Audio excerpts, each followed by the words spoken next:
Hello everyone, my name is Cabactulan together with Miss Christine Calvo and Miss K. Francine Tubio. So in this video, we are going to demonstrate on how to install Python Anaconda, and also we're going to discuss some topics regarding to Python. So let's get started. Let me just share my screen. So in installing a Python Anaconda, let's go to the browser and search for Anaconda installer. Click anaconda.com, which is the first link, and we'll be getting the Anaconda distribution. And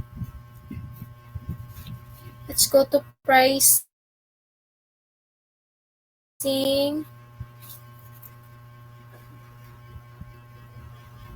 and click start for free and click this free download and skip registration and just tap the download.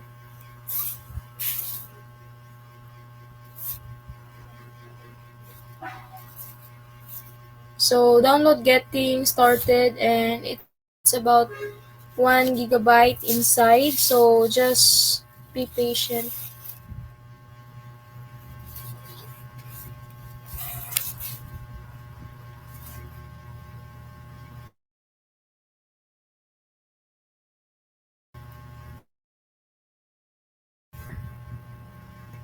And let's set it up.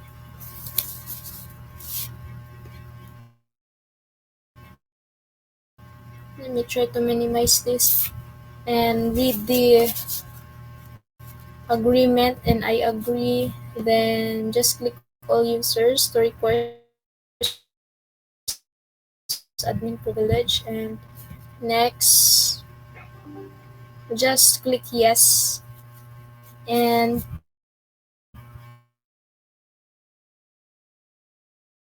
it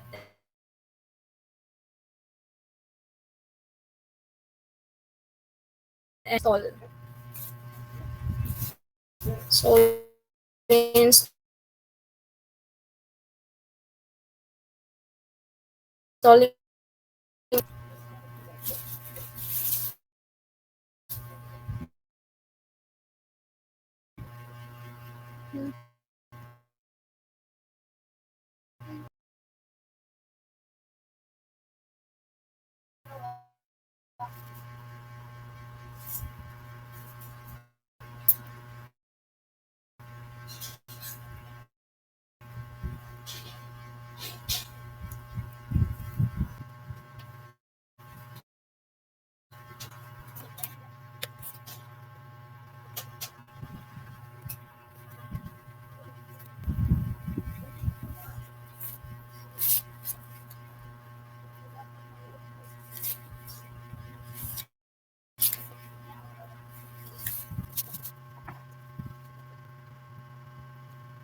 so just only for 5 minutes.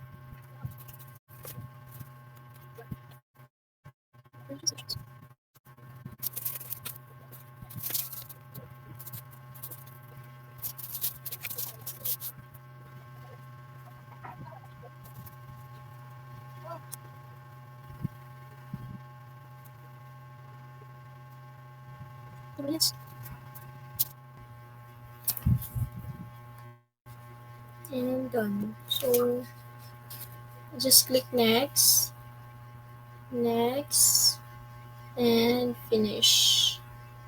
After that, we will see the Anaconda Navigator interface like this.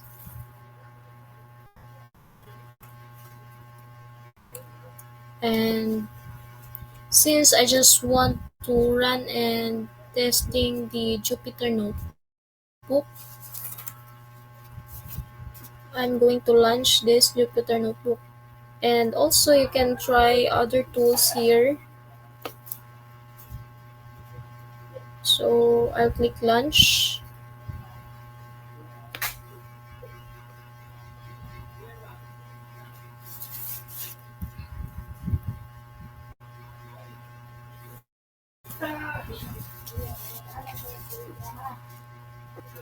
And this is now the Jupyter Notebook. Let's open some random files. So I'm going to choose Documents and add new notebook. And just select Python 3 and try to rename it into new, and then rename. Then after that we can now start our code. Try to type some simple code here. Print hello world and chef enter. And now we are successfully installed our Python Anaconda. And thank you. So for my part, I'll be performing a sample scripts um, about the previous topics discussed by Sir Roa. So let's start.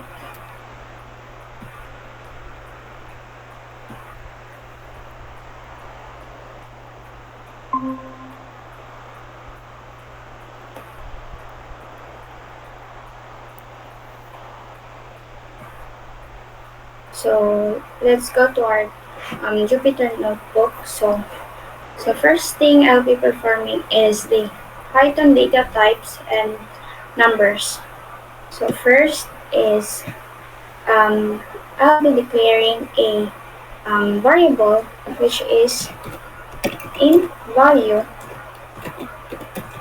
with the value of 20, and then I'll be going to print the int value na variable. So here. So I assign the value of 20 to the variable na int value, which is an integer data type, and then it prints the value of int value, which is the 20. So we can also perform this method x with the value of 30, and then let's print the x. So here, same with the first one, nag-assign ako ng variable na x with a value of 30, and then it prints the value of x. So how about if what if float naman ang ating i-perform? So let's say we'll be declaring a x variable with a value of 30.35, and then print the x. So here, so I assign the 30.35 to the variable na x, which is the floating point data type. So the floating point numbers represent a real numbers and can include a fractional part. Then it prints the value x, which is the 30.35. So let's proceed with the variables. So first thing is I'll be declaring a greetings na variable with a value of hi, and then a name with a value of my name, which is Christine, and then the age, which is 20. So for this part, we'll be performing a concatenation formatted message using a string concatenation. So I'll be doing the print to then greetings,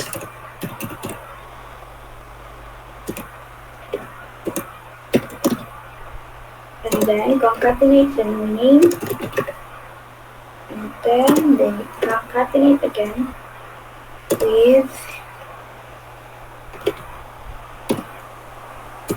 and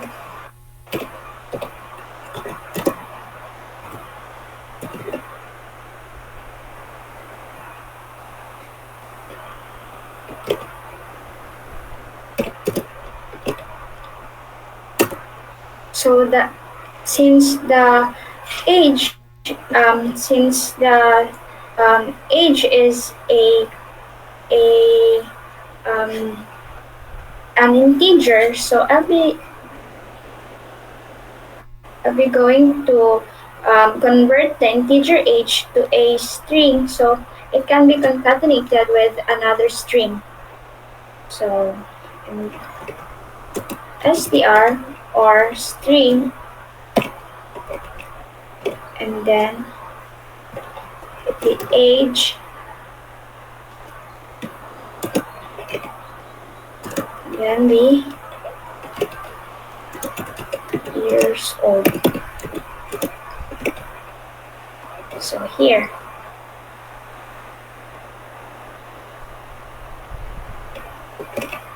So hi Christine, you are now 20 years old. So for this line, it prints a formatted message using string concatenation, which is the greetings combined with the value of greetings, which is the hi with a space, and then name is concatenated after the space. So for the your now is a string added for a clarity. So since the age is an integer type, um, the so I can it converts the str method, and the age converts the integer age to a string, so it can be concatenated with sa ibang strings. So let's proceed with the indexing and slicing. So same, we'll be declaring a string variable with Python is amazing.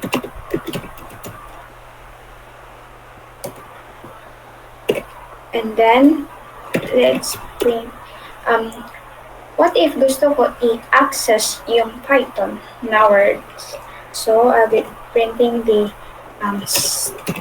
string, tapos yung index na 0,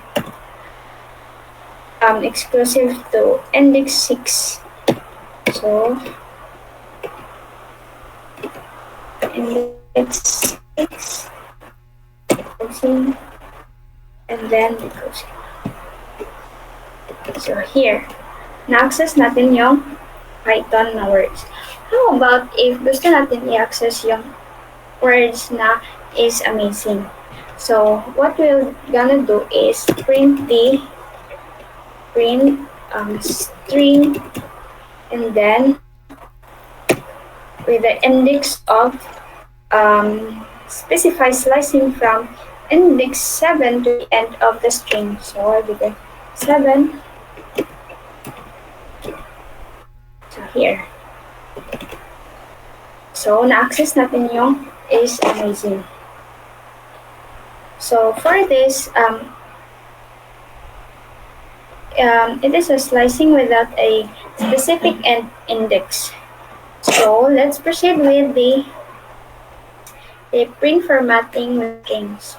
So I'll be declaring a name na variable with the value of name, which is the first name,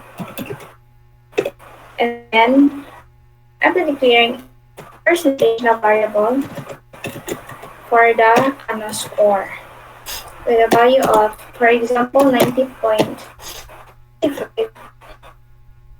and then we go to print it. So here.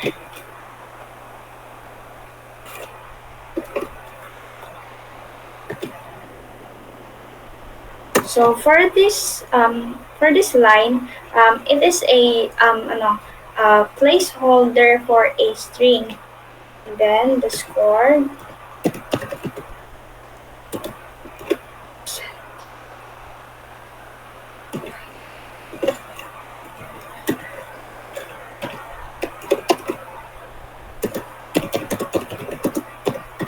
in the exam, and then the percentage, and then the name, and then the percentage.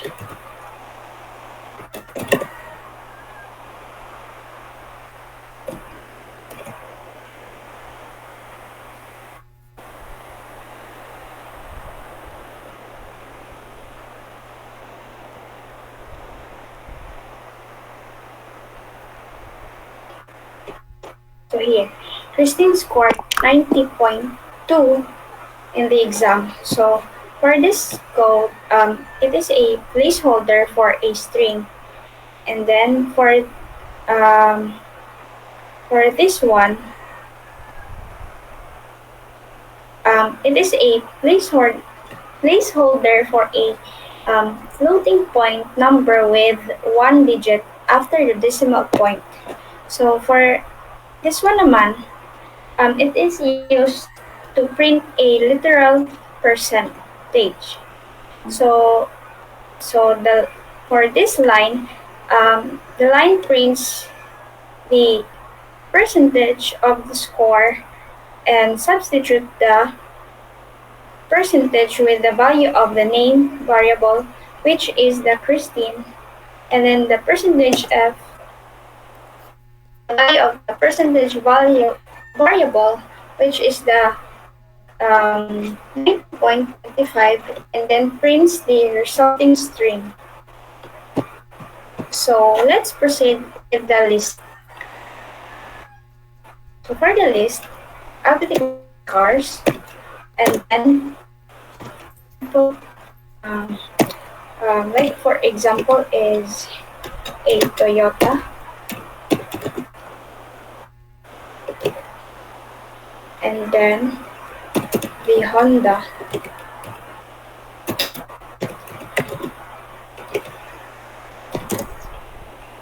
another naman is Ford,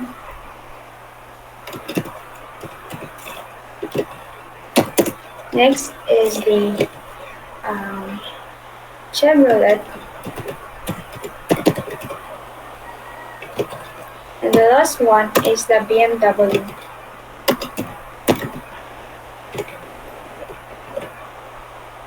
So, next na gagawin natin is i-print yung what if i-print yung aking dream car. So, like for example, my dream car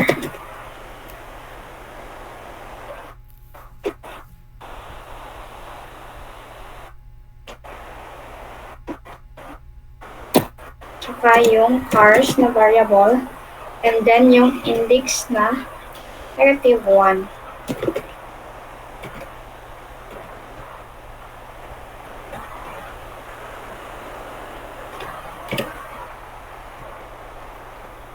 So, let's check na muna if sakto yung mga nilagay natin. So, Toyota, Honda, Ford, Chevrolet, BMW, and then print my dream car.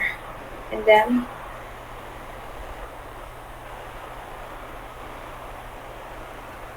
so here.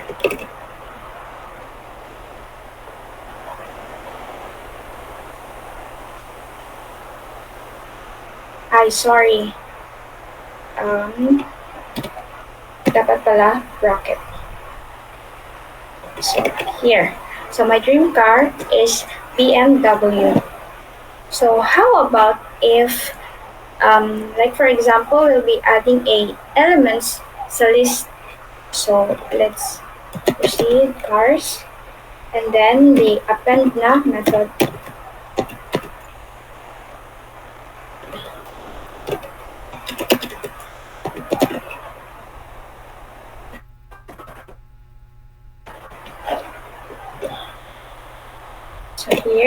and then let's print the like for example is gusto natin cars with cars list after adding Tesla.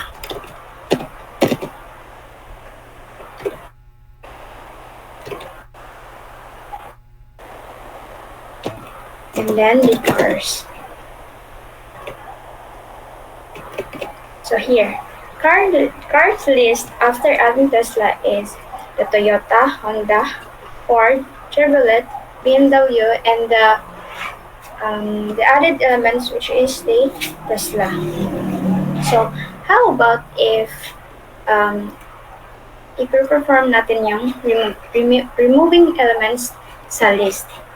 So here, remove, and then remove car,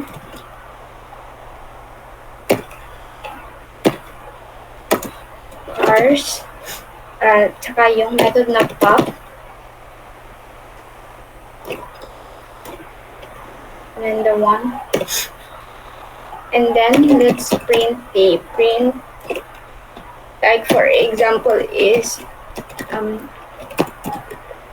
remove car, and then yung variable natin na remove car,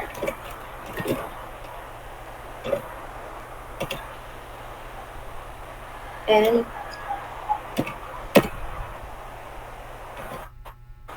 then print like for example is cars list after removing Honda.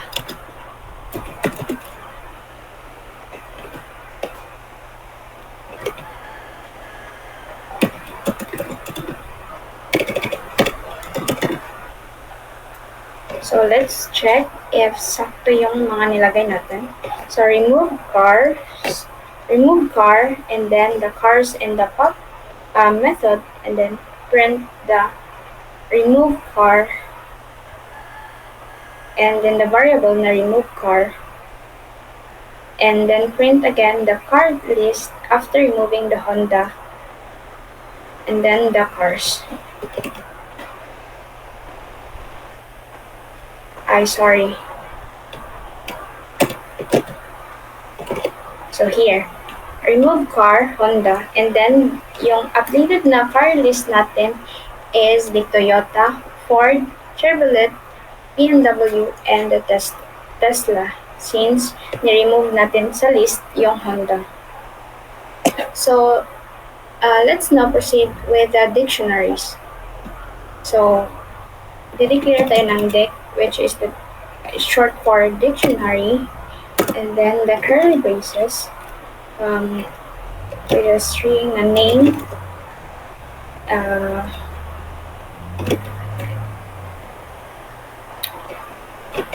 next,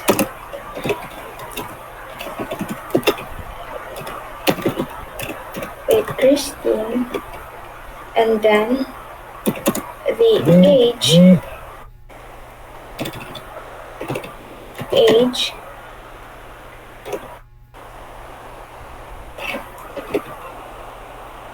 now value is 20, and then the city, now value is yung CDO.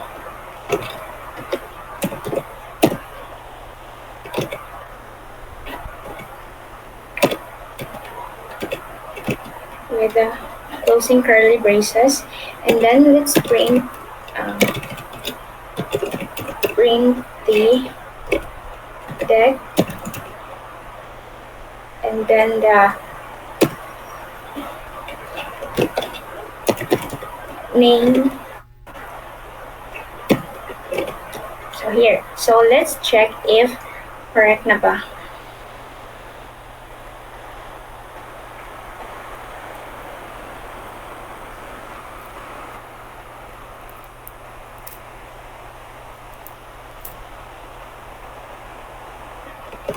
So here. So, na-access natin yung Christine since yung gusto natin i-print yung name. So, how about if gusto naman natin i-print yung city? So, ang ilalagay natin, let's print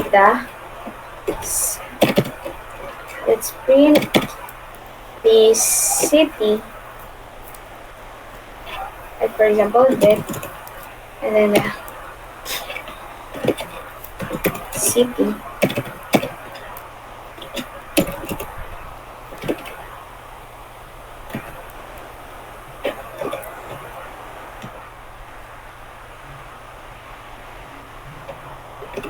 So here, na-print na yung CDO since yung gusto natin i-print is yung city sa ating dictionaries.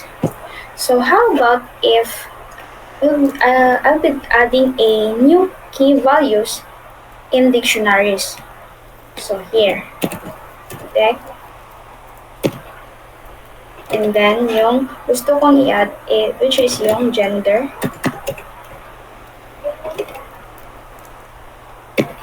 the value of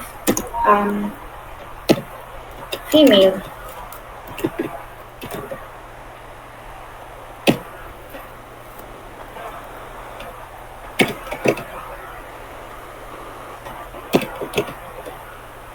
And then let's print the dick.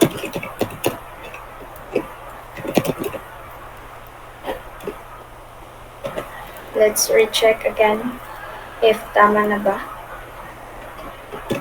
So here, name, Christine, age 20, city, CDO, and then yung in-add natin na key value, which is yung gender na female. So let's proceed with the tuples. So for the tuples, I'll be declaring a tuple na variable name with a value of, like for example, is 4, 5, 6, and then let's print the tuple na variable, name variable natin, with the index of 2. So here. So, since yung index yung in-access natin, so the output will be 6. So let's proceed with the tuples with a mixed data type na naman. So, let's declare again a tuple na variable name with a value of, like for example, is apple,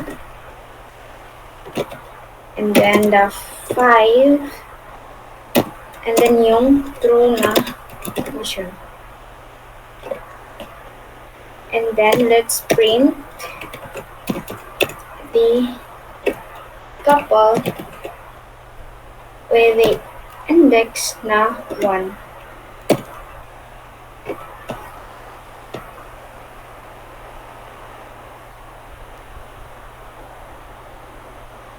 Let's check again if tama na ba. So here, so na-print natin yung value na 5 since yung index 1 yung in-access natin. So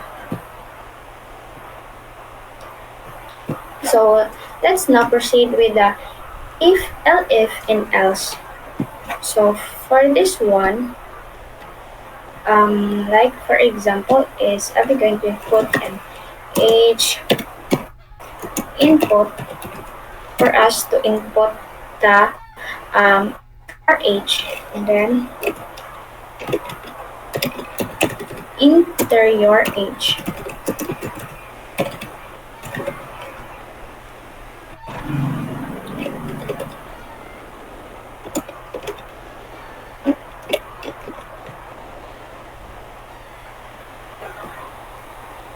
So I forgot to put an and then the int.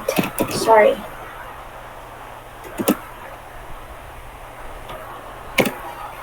So age int input, and then the enter your age na prompt. And then next is the if yung age daw is greater than or equal to 18,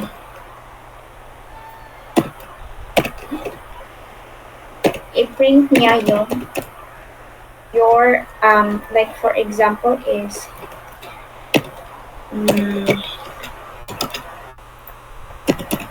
you are eligible eligible to vote.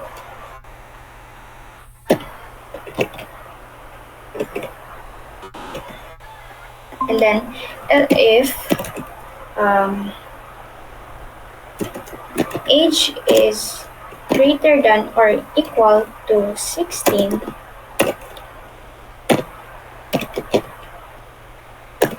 i-print niya yung print like for example is you are eligible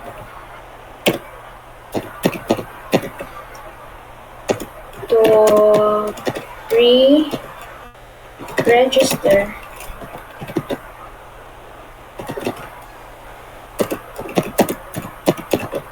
to vote in some places.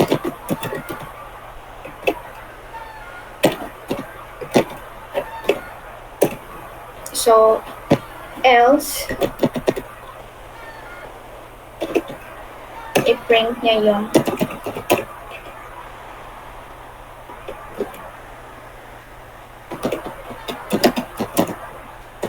you are not eligible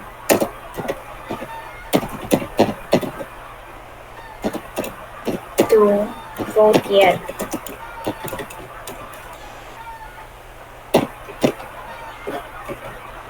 So let's check if sakto na ba lahat yung mga pineclear natin. So age in input and then you enter your age. If age is greater than or equal to 18, ipiprint niya yung you are eligible to vote. And then if age naman is greater than or equal to 16, ipiprint niya yung you are eligible to pre-register to vote in some places. Else, ipiprint niya yung you are not eligible to vote yet. So here, so yung nagpo-prompt na siya na mag-enter tayo ng age. Like for example is 25. And then enter. So you are now eligible to vote. So that's for a LF and else. So let's proceed sa for loop. So the for the for loop, I will declare a for and then the I in range 5.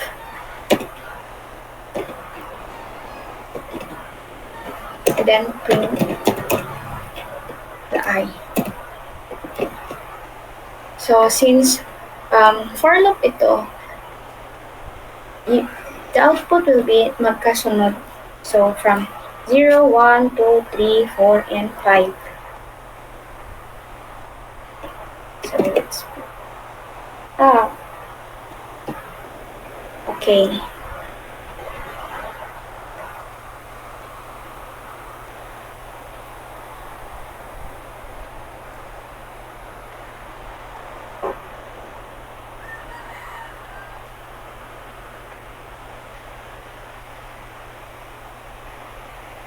Wait lang.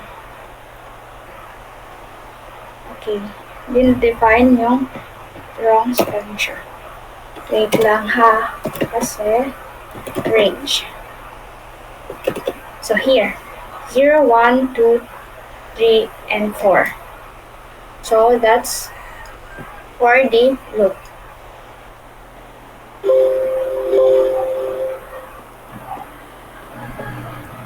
Any question?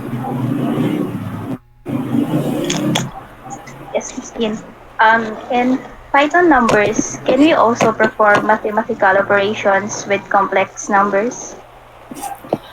Yes, we can also perform a mathematical operations with with complex numbers. Like for example, let's declare a num1 na variable with a value of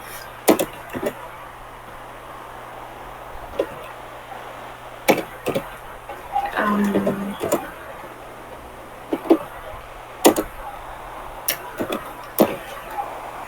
and then another num2 with a value of 1 minus 2j, and then the result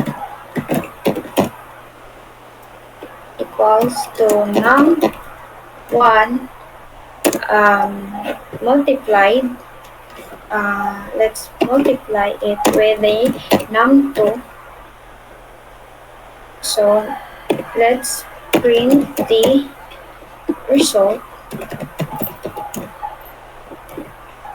So let's check if tama na ba. Num2 result num1 multiplied by num2 and then print the result. So here. So the output of the multiplication na 3 plus 4j multiplied by this code, the result is a complex number with with a real part of 11 and an imaginary part of -2. So next, Um, is it possible to assign such as unpacking from list? yes, like let's provide an example of unpacking from a list. So, like for example, mag-declare tayo ng my list with a value of, like for example, is 1, 2, and 3, and then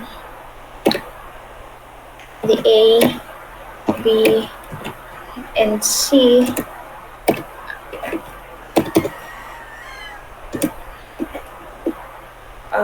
with my list. And then let's print the values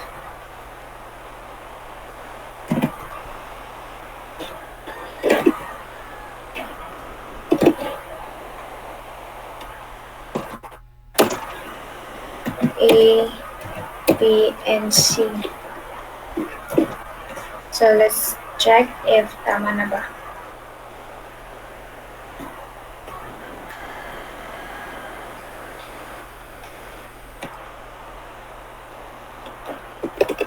So here, the values are 1, 2, and 3.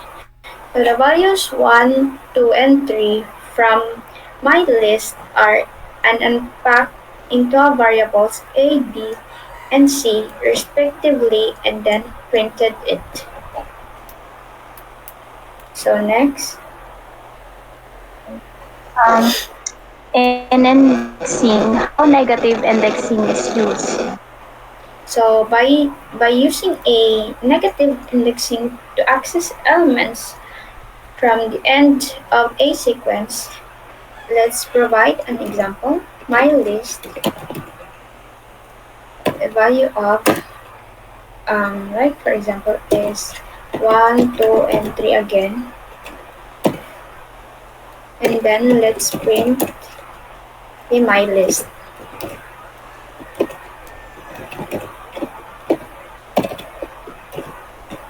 So let's check my list equals to the 1, 2, and 3, and then print the my list. My list tsaka yung index natin na -1.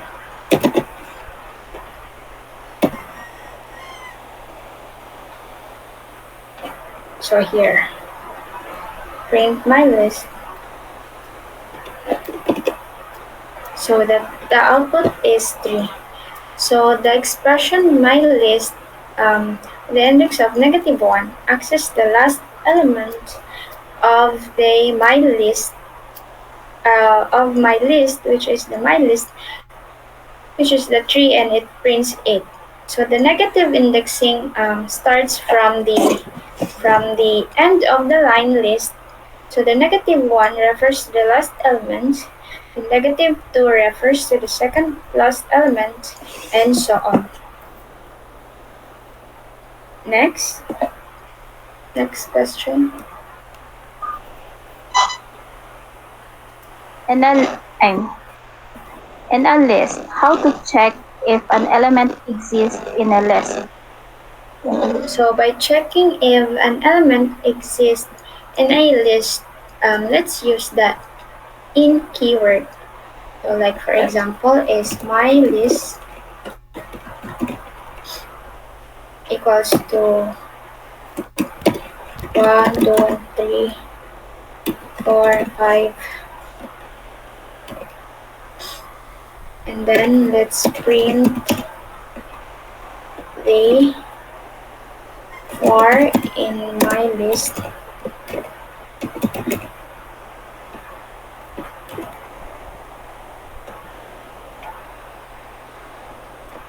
So my list, and then let's print the 4 in my list. So true.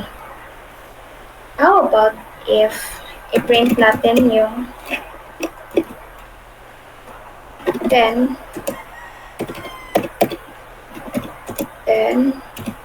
in my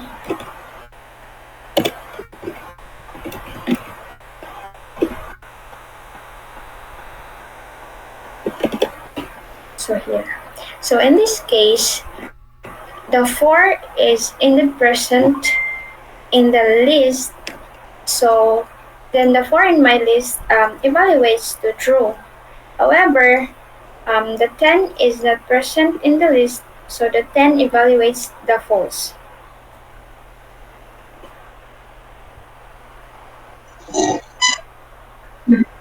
How to create a tuple with single element.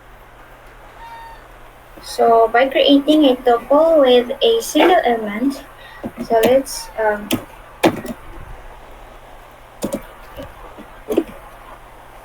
the 1.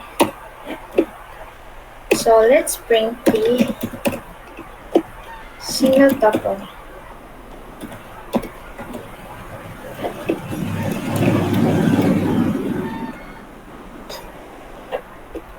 So here, later.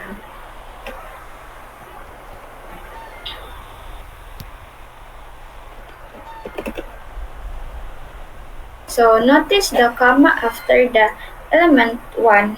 So this comma is unnecessary to distinguish a single element. So the output itself indicates that it is indeed a tuple with a 1 element. Next. Okay, last question. How to use for loop to iterate over characters in a string? So for that, we'll be declaring a my list again. My list. No. My string. Sorry. And then yung hello.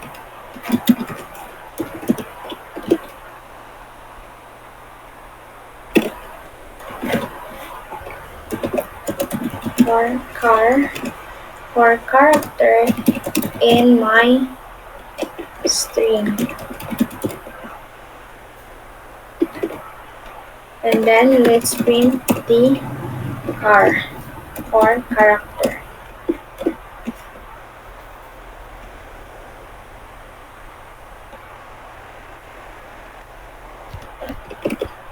So, the output is the pagkasunod-sunod ng letters na hello. So, in this example, each character in the string hello is iterated over one by one, and each character is printed separately in each iteration of the loop. So that's all for the sample scripts with the previous topics discussed by Sir. So thank you for listening and watching.